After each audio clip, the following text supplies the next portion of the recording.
சாதி பெருமை பேசுதல் அப்படிங்கிற ஒரு பழக்கத்தை வந்து சமீபம் பார்க்க முடியும். ஒரு சின்ன வயசு பையன் வந்து நல்லது நாங்க யார் தெரியுமா அப்படிங்கிற மாதிரியான தங்கள் பாயிண்ட் ஆஃப் வியூ முன் வச்சு ஒரு கொஞ்சம் ஆக்ரோஷமாக பேசுவது, தன்னுடைய ஜாதியுடைய பெருமைகளை பேசுவது அப்படிங்கிற ஒரு சூழலை பார்க்க முடியுது.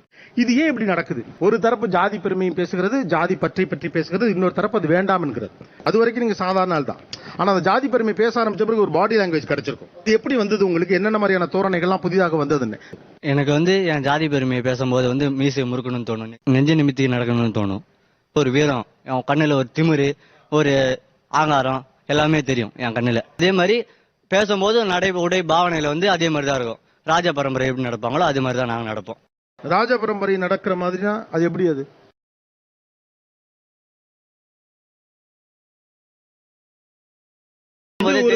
ஒரு கம்பெனில சூப்பர்வைஸ் பண்ற மாதிரில இருக்கு இப்படி பார்க்க நடக்கிறது. அவங்க கற்பனை தான் அது வந்து. ஓகேங்களா? இப்போ பட் நம்மளா கற்பனை பண்ணிக்கிறதா? உங்களுக்கு மீசை முறுக்கணும் ஆசை, மீசை பெரிய அளவுக்கு நான் வளரல. வளர்ந்தா இன்னும் கொஞ்சம் திமிரா இருக்கும். ஆனா மீசை வளரலன்னு ஒரு வருத்தம் இருக்கா? வருத்தம் இருக்கு. மீசை இருந்தா நான் இன்னும் கொஞ்சம் கம்பீரமா இருப்பேன். ஏன் நாங்க தான் பெருசு அப்படிங்கிற ஒரு ஃபீல் வருது? சார், மன்னர் வம்சம் வந்து, அதாவது மன்னர் வம்சத்துல இருந்து வந்தவங்களுக்கு அந்த ஃபீல் வந்து தனியா வரும் சார். இப்ப யாரெல்லாம் மன்னர் வம்சம்? ஓகே, தமிழகத்துடைய பல்வேறு ஜாதிகளை சேர்ந்தவங்க. ஆனா கிட்டத்தட்ட எல்லாரும் கை தூக்குறாங்க. அப்ப எல்லாருமே பெருசு தானே சார்? இப்ப ஒரு திருவிழால வந்து இன்னொரு மன்னர் வம்சத்து பையன் நடந்து வரான், சொல்லி காமிக்கிற ஒரு எடுத்துக்காட்டுக்கு. இப்ப அந்த பையன் இப்படி நடந்து வரானா, அவனை பார்த்த உடனே இப்படி தெனாவட்ட வரும். இப்படியே அவனை பார்த்தோன்னே வீம்புக்குன்னு அந்த மீசை முறுக்குவான். அதுதான் அந்த ஜாதி பெருமையை தூக்கி பிடிக்கிற மாதிரி இருக்கும். அந்த இடம் கையை அப்படியே ஏத்தி கட்டும் போது அவன் அப்படியே தலையை குனிஞ்சிட்டு அவாட்டு போயிடான். இன்னைக்குதான் கணக்கு. ஏன்னா இந்த ஊர்ல நாங்க அதிகம் அப்படிங்கறதா கணக்கு. இப்போ நீங்க இன்னொரு கிராமத்துக்கு போறதா வச்சுக்கோ. அப்படி போறப்ப அங்க இன்னொரு ஜாதிக்காரங்க தான் அதிகமான எண்ணிக்கையில இருக்காங்க. இப்ப அந்த ஆளுங்க உங்க முன்னால வர்றாங்க. அவன் என்ன செய்யறானோ அதான் நானும் செய்வேன். செஞ்சு காட்டினப்ப எப்படின்னா, இப்ப கை ஆட்டோமேட்டிக்கா அப்படி போயிடும், வேட்டி எடுத்துக்கிட்டு அப்படி தூக்கி பார்த்துதான் அவன் அப்படி குனிஞ்சிட்டு போயிடுவான் அப்படின்னு தான் சொன்னீங்க. நான் தலையை குனிஞ்சிட்டு போவேன்னு சொல்லவே இல்லையே நானு. மன்னர் பரம்பரை சொன்ன சொல்லு மாறப்படாது. நாங்க வந்து எந்த ஊருக்கு போனாலும் நம்ம எங்க ஊர்ல எப்படி இருக்குமோ அந்த ஊர்லயும் அப்படிதான் இருப்போம். இப்ப அவன் பாட்டுக்கு போயிருவாங்கறீங்கல்ல, இப்ப அதே மாதிரி நீங்க பாட்டுக்கு தானே போக முடியும். ஒரு மாலுக்குள்ள ஒரு பேங்குக்குள்ள எல்லாம் போறீங்க, அங்கெல்லாம் எப்படி இருப்பீங்க? எப்பவுமே அப்படிதான் இருப்போம். வேற என்ன பஞ்ச் டயலாக்லாம் இது மாதிரி இருக்கு?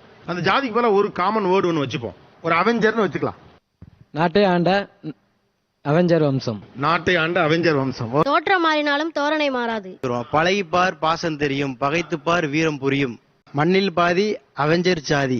இவர்கள் ஜாதி பெருமை பேசுகிற போது இவங்களுடைய பாடி லாங்குவேஜோ அல்லது உங்களுக்குள்ள இருக்கக்கூடிய சேஞ்சஸ் என்னென்ன நடக்குது? சட்ட பட்டனை கழட்டி விட்டுருவாங்க. கையில தங்கம் இல்லைன்னா வெள்ளியில இல்லைன்னா ஒரு நெக்லஸ் மாதிரி இல்லைன்னா போட்டுருவாங்க. அந்த மரியாதை குறைவான அந்த நடை அவங்கள்ட்ட இருக்கும்.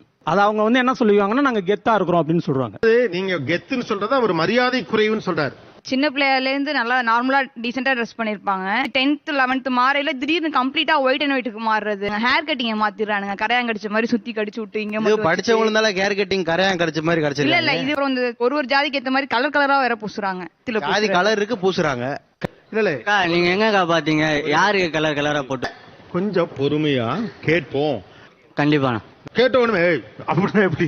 முதல்ல சொல்லி முடிக்கட்டும், அப்புறமா அதுக்கான காரணங்கள் நீங்க சொல்லுங்க. சண்டைக்கே ரெடியா இருக்கக்கூடாது. முதல்ல இந்த தரப்பை கேட்ட மாதிரி அந்த தரப்பையும் கேட்போம். அப்புறம் நீங்க ஒண்ணு புரிஞ்சுக்கணும், அவங்க ஒண்ணும் வேற ஆள்லாம் இல்ல, சரியா?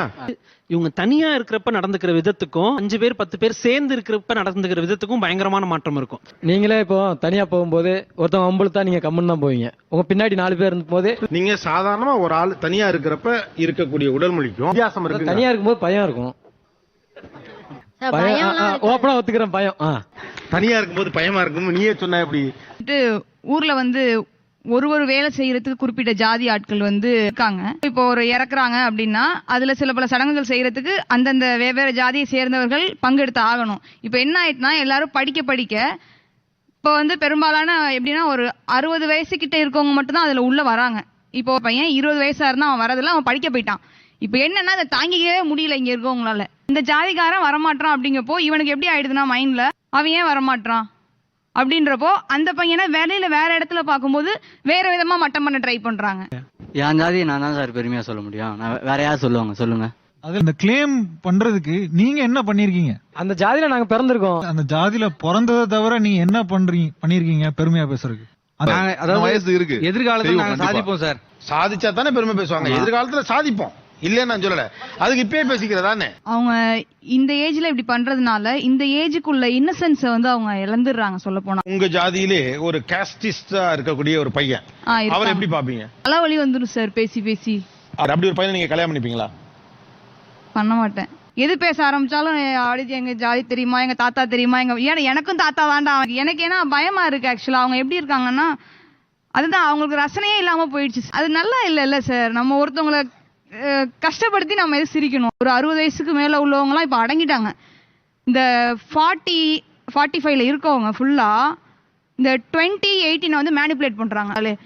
இந்த பையனை பார்க்கல எனக்கு ரொம்ப கஷ்டமா இருக்கு. சொன்னா டக்குன்னு எந்திரிச்சு நடந்து வரான், போய் உட்கார்றான். யாருமே யூஸ் பண்ணிக்கல. தம்பி உனக்கு தெரியல. ஐயோ தங்க உனக்கு தெரியல. நான் மனசு வச்சாதான் என்ன யூஸ் பண்ண முடியும்.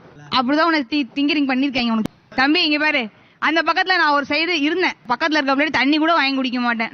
எப்படி எல்லாம் கேஸ்ட் கண்டுபிடிக்கணும் நான் உன்னோட எனக்கு நல்லா தெரியும். நம்ம பெரிய ஆளுன்ற தாட் உனக்கு எப்படி மனசுக்குள்ள வந்துச்சு? அது சின்ன வயசுல இருந்து என் ரத்தத்துல ஊர்னது. அது ரத்தத்துல எப்படி தன்னால ஊறும்? எனக்கு நிறைய டெக்னிக்லாம் தெரியும். மூஞ்சி, ஊரு, உங்க குலதெய்வம் என்ன, இதெல்லாம் வச்சு அசால்ட்டா கண்டுபிடிக்கலாம். அப்படி நீங்க ஒரு நேரத்துல இருந்தீங்கல்ல, அதுதான் சொல்றேன். நாங்க இப்ப இருக்கிறோம். அதெல்லாம் அசிங்கமா இருக்கும்டாப்பா. பொண்ணு என்ன சொன்னுச்சுன்னா, நான் சின்ன பிள்ளையா இருக்கப்ப அப்படி இருந்தேன், இப்ப வளர்ந்து தேங்குது.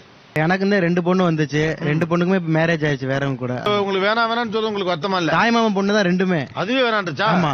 ஏன் வேணான்ட்டாங்க? ஜாதிக்குள்ள இருக்கேன், ஜாதின்னு சுத்துறோம் அப்படின்னு சுத்துறீங்க. அடுத்து வர்றவங்க வந்து கட்டிட்டு போட்டு ஜாதியில தான் இருப்பேன். கட்டினா கட்டுறேன், கட்டாட்டி போகலாம்.